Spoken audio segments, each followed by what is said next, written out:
The night sky tore open like paper. Jack Ryder was sitting alone outside his small cabin, hidden deep in the forest, when he saw something fall from the stars. At first, he thought it was a shooting star, but it was moving too fast, and it was on fire. It crashed into the trees with a loud explosion, shaking the ground beneath him. The birds flew away in panic, and smoke started rising from the woods. Jack stood up slowly, staring into the darkness. He hadn't seen a spaceship in years, not since the war ended, and now one had just crash-landed a few miles from his cabin. He grabbed his old rifle from the wall, checked the ammo, and started walking toward the smoke. The forest was quiet, too quiet. Even the animals had disappeared. Jack followed the trail of broken branches and blackened trees, his boots crunching on the burnt leaves. The wreckage was still hot, glowing with a dim blue light. It was not a human ship that was clear. The design was smooth and round, like a metal shell with no markings or numbers. As he stepped closer, he heard a strange sound like someone breathing hard. Then he saw her, a young alien girl, maybe 17 or 18, crawling out of the wreck. Her skin was silver blue, and her eyes glowed faintly in the dark.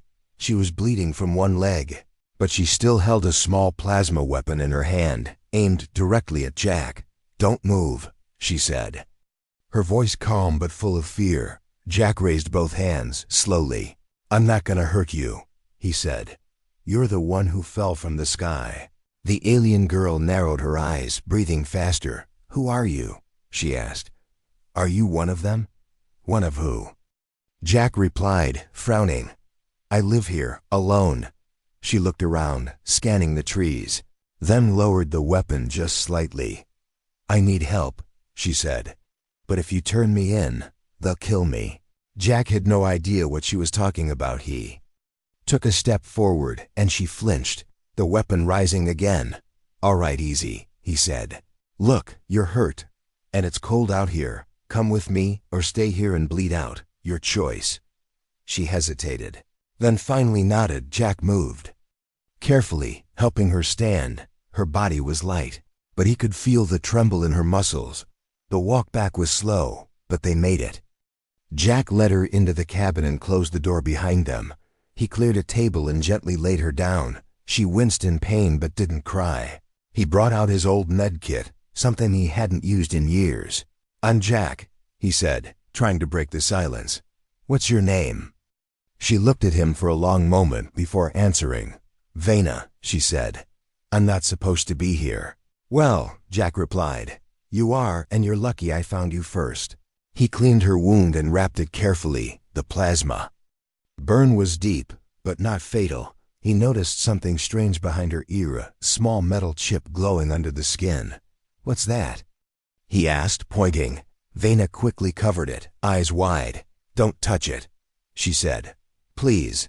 Jack didn't push further, but now he was sure she wasn't just some crash survivor. She was hiding something. They sat in silence for a while, the fire crackling softly between them. Then from outside, a faint humming sound filled the air. Jack froze, listening. Vena's eyes went wide. "They found me," she whispered. "We have to hide." Jack moved fast, guiding her to the hidden bunker under the floor. It was a leftover from the war, stocked with supplies and old weapons. As he helped her down the ladder, he looked up and saw lights moving between the trees. Drones, not human, not friendly. He closed the trapdoor and locked it, his heart pounding in the dim bunker light. Vena sat on a crate, breathing hard. Jack leaned against the wall, listening to the quiet hum. Above, "What the hell did you get yourself into?" he muttered, mostly to himself. Vena looked at him, eyes sharp. "It's not what I got into," she said. "It's what I'm running from." Jack stared at her for a moment, then slowly nodded. Outside, the drones moved silently, searching, scanning, hunting. Asterisk. The sound of the drone passed over the cabin like a whisper made of metal. Jack didn't breathe, didn't move, just stood still with one hand on the hidden trapdoor. Down in the bunker, Vena sat with her head against the wall, her eyes closed but her body tense, like a spring ready to snap. Above them, the drone circled once, then moved away. Only when the silence returned did Jack exhale. He opened the hatch slowly and climbed down. Vena looked up, her voice sharp. Did they leave? For now, Jack said. But they'll come back. He sat across from her, resting his rifle on his lap. For a long moment, neither of them spoke. Then Jack leaned forward, eyes locked on her. All right, he said. Voice low. Start talking. Who's chasing you, and why? Vena stayed quiet, biting her lip. Jack's voice hardened. You nearly got me killed.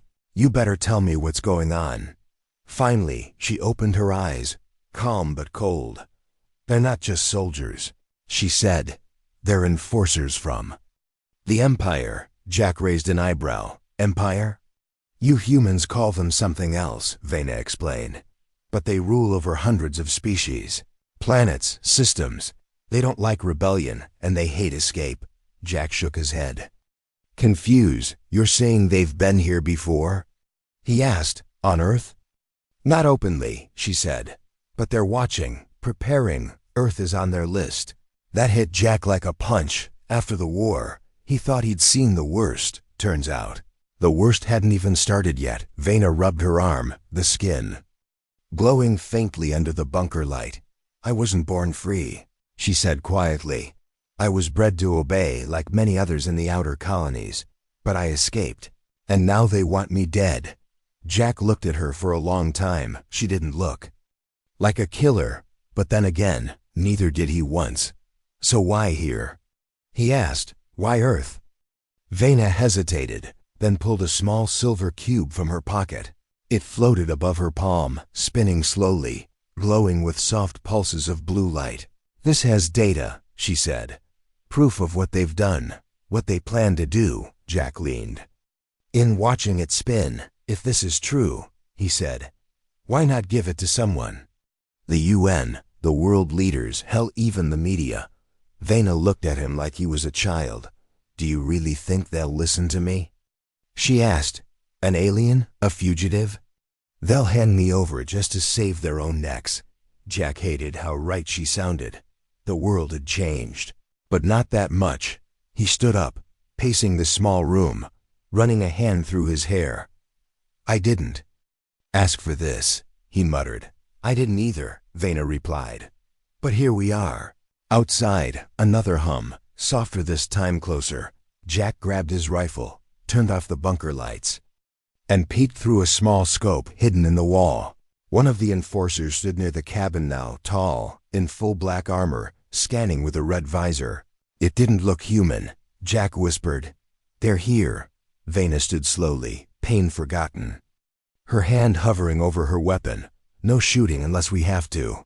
Jack said. They might have more. Vena nodded once, tight and serious. Then something strange happened. Her skin shimmered for a second, almost like she was disappearing. What the hell was that? Jack whispered, eyes wide. It's part of what they fear, she said. And why they'll never let me go. Before Jack could ask more, the enforcer above spoke in a deep, cold voice, its words echoing from a speaker. Return the fugitive and your life will be spared. Jack's jaw clenched. Well, they're not subtle. The speaker repeated the message. Louder. Vena looked at him. You don't have to help me. Jack didn't answer right away. He looked at the rifle in his hand, then at the shadows moving outside the walls of his quiet life. Something inside him shifted, something buried for years. I've already helped, he said finally. Might as well see it through. Vena blinked, surprised. Why? She asked, voice soft. Jack gave a half smile, bitter and tired. Because I've seen monsters before, he said. And you're not one of them, above. The enforcers moved away again, but Jack knew they'd return, stronger. This wasn't over, it was just the beginning. Jack woke up with his rifle still in his hands. He hadn't meant to fall asleep, not with danger crawling outside, but exhaustion had won. The bunker was dark, quiet, except for a soft humming sound.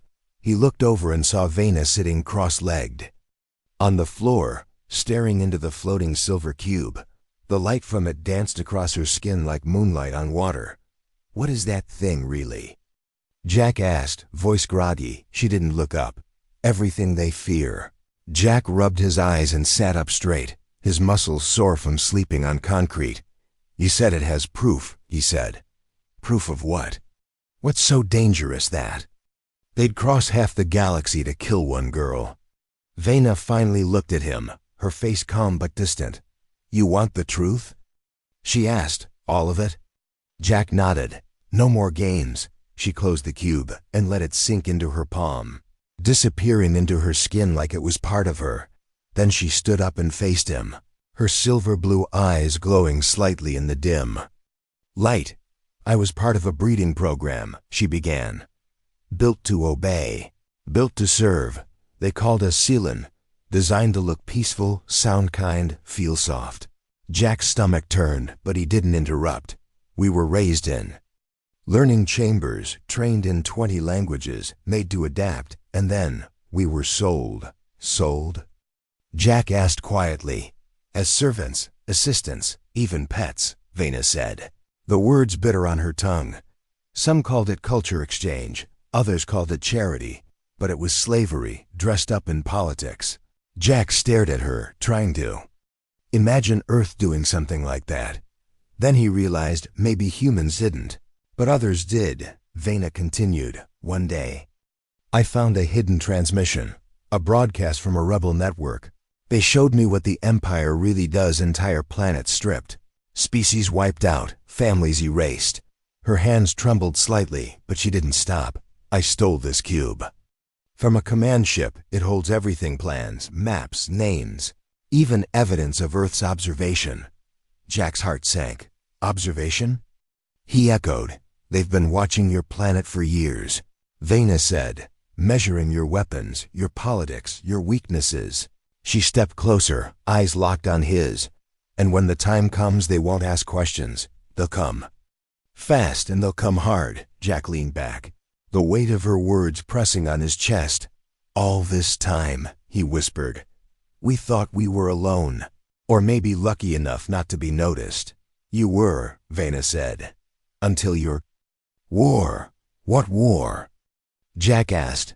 "The one where you launched weapons into orbit, burned half your own planet, and still survived," she replied. "The Empire took notice then. They don't like survivors." Jack went silent, remembering the screams, the fire, the smell of burning earth. He thought it had ended with peace. Now he realized it only began a countdown outside. A faint clicking noise echoed from the forest metal feet stepping over fallen leaves. "They're back," Vena said, reaching for her weapon. Jack nodded, moving toward the wall panel and peeking through the narrow scope again. 2 enforcers now, moving side by side, scanning the ground, their visors glowing red in the darkness. "They're not going to stop," Jack said. "Are they?" Vena shook her head. "Not until I'm dead." Jack turned to her. "Then we make sure that doesn't happen." Vena blinked, surprised. "You still want to help me, after all that?" He gave a tired laugh.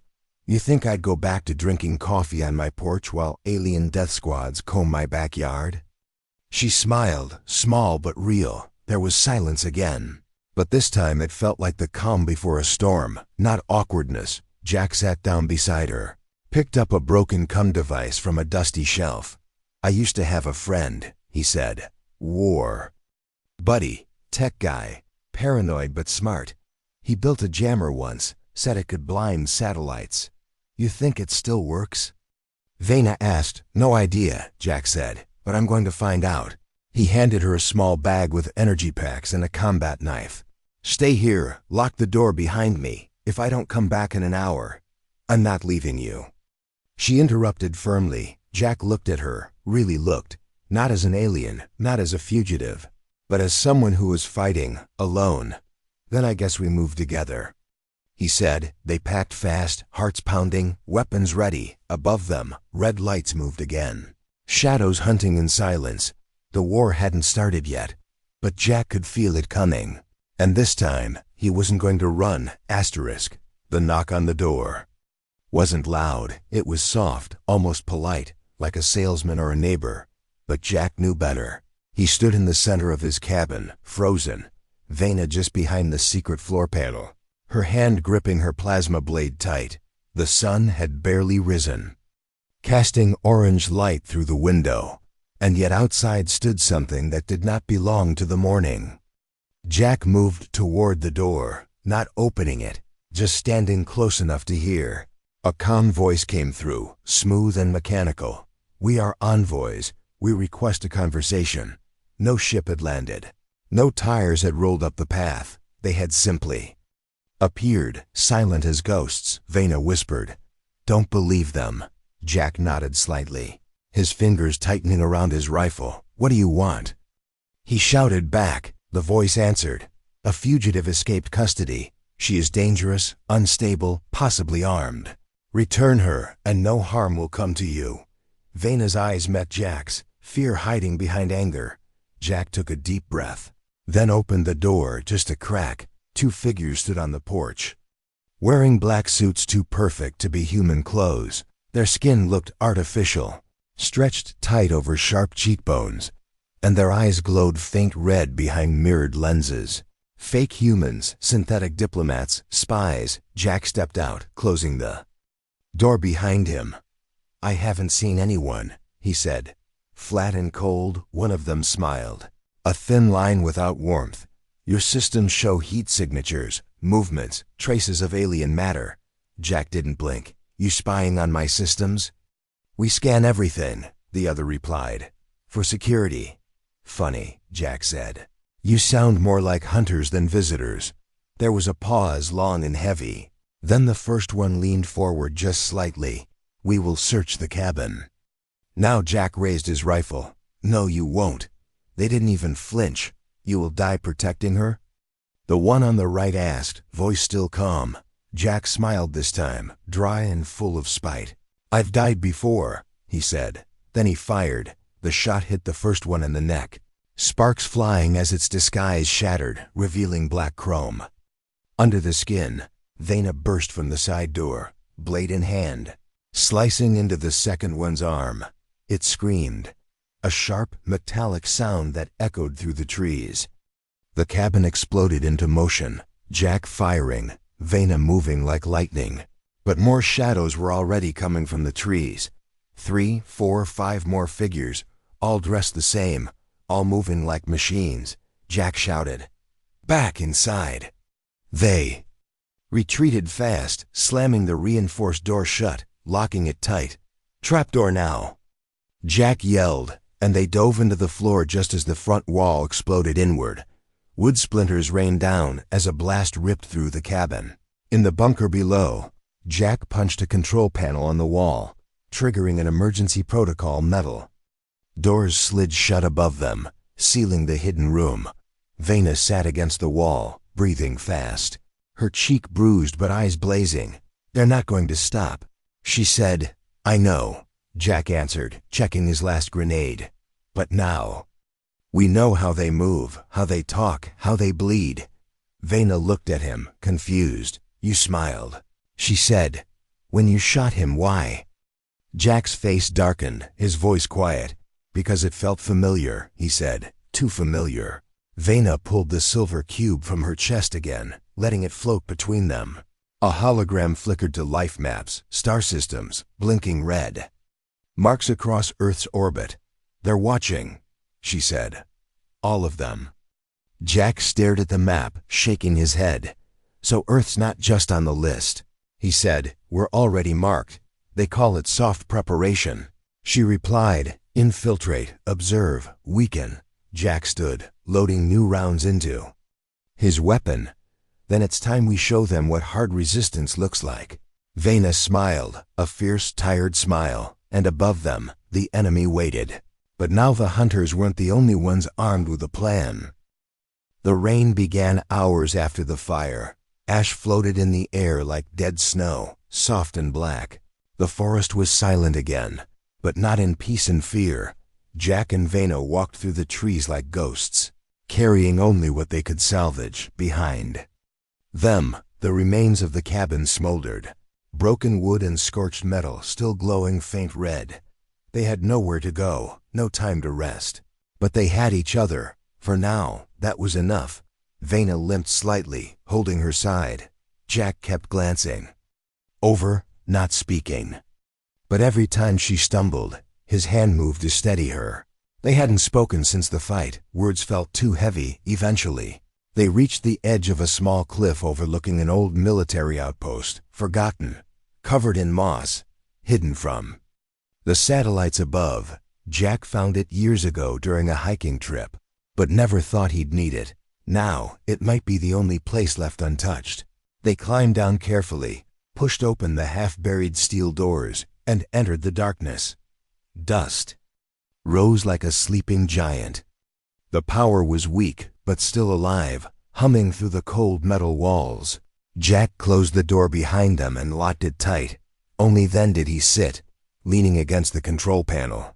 Eyes closed, rifle resting in his lap. Vena sat across from him, silent, pale, her silver-blue skin marked with bruises. Jack opened his canteen and tossed it over. She caught it, drank, and said softly, "You didn't have to stay." Jack opened one eye. "I had the option to run, didn't take it." "Why not?" she asked, voice low. Jack took a deep breath, staring at the flickering lights above. "Because I've seen what running does to a man," he said. "It eats him from the inside." Vena looked away, whispering, "You still don't trust me." Jack didn't answer right away. Then he stood up, walked over, and dropped an old field knife at her feet. "Keep it," he said, "because trust isn't given. It's earned." Vena picked it up, turning it in her hand slowly. Jack moved to the control station and began tapping keys, trying to reactivate the base systems. The screen glitched, then came alive, showing a broken map of local terrain, and satellite feed blurred, but usable. "Empire patrols are increasing," he said, pointing. "They're not just searching for you anymore. They're spreading." Vena joined him, her face tightening as she saw the signal pulses.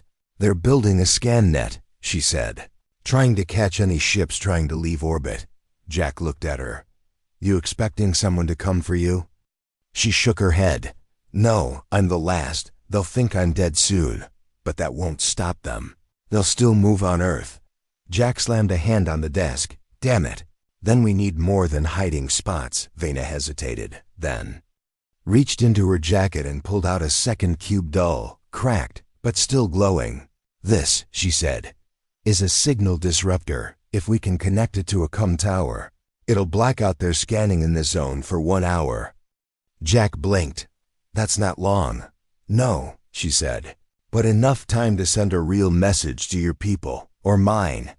Jack stared at her, then reached down and opened a crate marked relics. Inside, old tech, dusty weapons, and a communicator he thought would never work again. He held it up, looked at Vena, and smiled. "Time to earn some trust then," he said. "Let's make that message count." But before they could move, the base lights flickered, then turned red. Jack froze. "Someone's here." Footsteps echoed from the top level, slow, deliberate.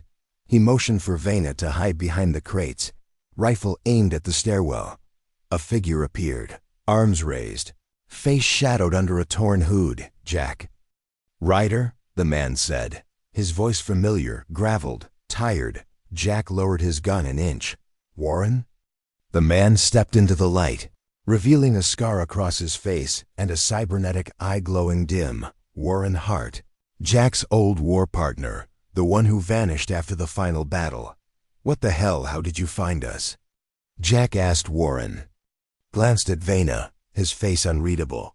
"You're not the only one being watched," he said. "But don't worry, I'm not here to turn her in." Jack narrowed his eyes. "Then why are you here?" Warren smiled grimly. "Because this isn't just your fight anymore," he said. "It's humanity's now." The stars above Earth began to disappear, one by one, not because it was cloudy, but because something was blocking them, hidden in orbit, cloaked behind light-bending fields. Dozens of Empire ships crept into position. They didn't roar, didn't shine.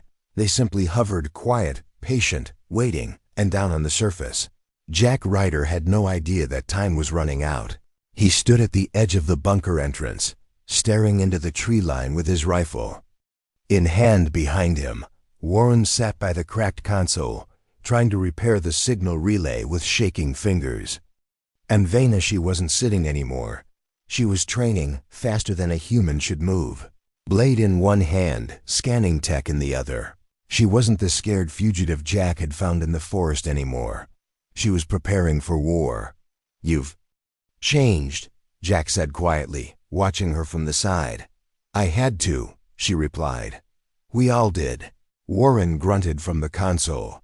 "They're coming faster than I expected. Maybe days, maybe hours." Jack turned to him. "You said this wasn't just our fight anymore. What did you mean?" Warren looked up, his one real eye sharp. "I mean the Empire's already inside Earth's system," he said. "They've been manipulating governments, media, even tech cores. Everything that gives them control." Jack stepped closer, heart sinking. "You sure about that?" "I was part of a resistance cell before I disappeared," Warren said. "We tried to warn people, but most called us mad, conspiracy freaks. Some of us vanished. The rest went underground." Vena stepped into the conversation, voice cold. "That's how they take worlds, not by burning them, but by quietly turning them against themselves." Jack clenched his jaw. "No more hiding," he said. "We take the fight to them." Warren raised an eyebrow. "With what?" "A fugitive alien, a broken unit, and a rusty bunker." Jack smirked. "With just enough hope to be dangerous." The old soldier stared at him, then nodded slowly. "All right then," he said. "I hope your aim's still good." "Better," Jack replied, "because this time I'm not shooting for survival. I'm shooting for a message." Vena walked over and dropped the disruptor cube onto the table. "If we can plug this into a clean relay tower, we'll have 1 hour of blackout," she said. "Just long enough to send out a signal to rebels, to Earth governments." "Anyone still listening?" Jack nodded. "I know a tower North Ridge, 40 minutes from here if we cut through the gorge." "It'll be guarded," Warren warned. "All the more reason to go," Jack replied. "They won't expect anyone to be that stupid." He started packing. Rations, weapons, energy cells, old codes written on torn paper. Vena clipped the cube to her belt, her fingers steady. Jack looked at her. "You ready?" "I've been hunted since I was born," she said. "I'm tired of running." Warren pulled out a long black case and opened it, revealing a pulse sniper ancient, powerful, outlawed. "Take this," he said to Jack, "just in case someone starts talking too loud." They left the base at first light, moving fast through the forest. The air smelled of smoke and metal, like the world itself was preparing for war. As they neared the ridge, the sound of a humming engine cut through the quiet. Empire patrol bots, 4-legged. Machines with scanners for eyes and cannons mounted on their backs. Jack held up a fist, signaling them to stop. The three crouched behind fallen rocks, watching the patrol pass only meters away. Once clear, they ran again, this time faster. They reached the tower just before noon, the structure rising like a forgotten monument. Vines had grown over it, birds nested near the top, but the tech inside still pulsed with energy. "Warren, you climb," Jack ordered. "I'll cover." Vena pulled out a disruptor blade and stood guard. Eyes scanning the trees, Warren moved fast for an old man. Reaching the control panel halfway up, suddenly, a voice echoed through the trees. Not from a speaker, but from the sky itself. "Unauthorized access detected. Surrender now." They didn't. Instead, Jack aimed and fired, taking down the first drone before it even finished speaking. Vena threw her blade like a spear, slicing a second one in half midair. Warren yelled, "Signal opening, disruption in place, go, go, go." Vena plugged the cube into the port, and the air shimmered like static. Jack activated the comlink, broadcasting to every channel he could reach. "This is Jack Ryder of Earth," he said.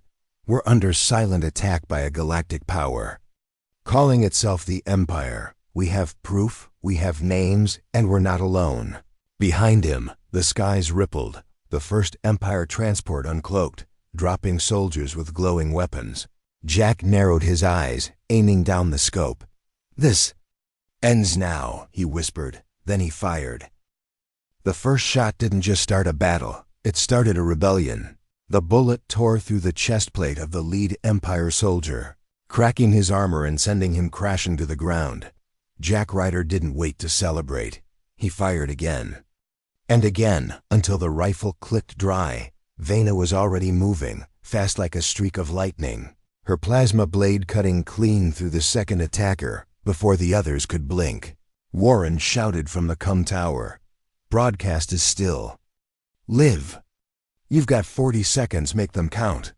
Below the ridge, a squad of Empire enforcers spread out, surrounding the tower like black insects, their weapons glowing brighter with every step. Jack tossed the rifle aside and grabbed a grenade. From his vest, pulled the pin, and hurled it toward the base of the slope. It exploded mid-air, blasting the enemy backward and sending a shockwave through the forest. Vena looked at him, her breathing sharp. "They're going to destroy the tower," she said. "They'll end the message before it finishes sending. Then we hold them here." Jack said, "No matter what." From the com panel, Warren's voice echoed again. 10 seconds left. "The message is almost out."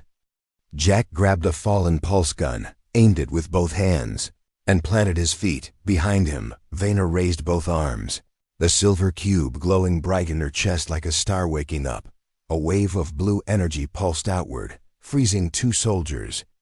Mid-stride, their armor short-circuiting as they collapsed, Jack blinked. What the hell was that? Vena didn't smile. The part of me they feared most. The last few soldiers charged the hill in silence, fast and deadly. Jack stood in front of Vena, refusing to move, but before the enemy reached them, a second voice cut through the static. Of the broadcast, it was human, female, confident. "This is Command Captain Ada Liu of Earth Global Defense. We received your message. We are aware of the threat. All units prepare to engage unknown hostiles. This is not a drill." Jack and Vena froze, hope flashing between them. The signal had reached someone. Far above the clouds, Earth satellites began to turn, scanning new frequencies, targeting Empire. Ships that had cloaked in orbit for too long. Human forces moved, slow at first, then fast. Cities across Earth lit up with movement, scrambling fighters, unlocking hangars that hadn't been opened in years. The Empire had come expecting a week. Distracted planet. They found something else. They found resistance. The tower's comms exploded in sparks as a blast hit the side. Cutting off the broadcast, Warren tumbled down the steps, coughing smoke, his arm bleeding but his eyes alive. "We did it," he said. "They heard us." Jack helped him up, then looked to the sky. Flames streaked across the clouds, Empire drop pods. Hundreds of them. "This is just the start," Vena said, her voice steady. Jack nodded, picking up his rifle again. "I know," he said, "but we're not fighting for survival anymore.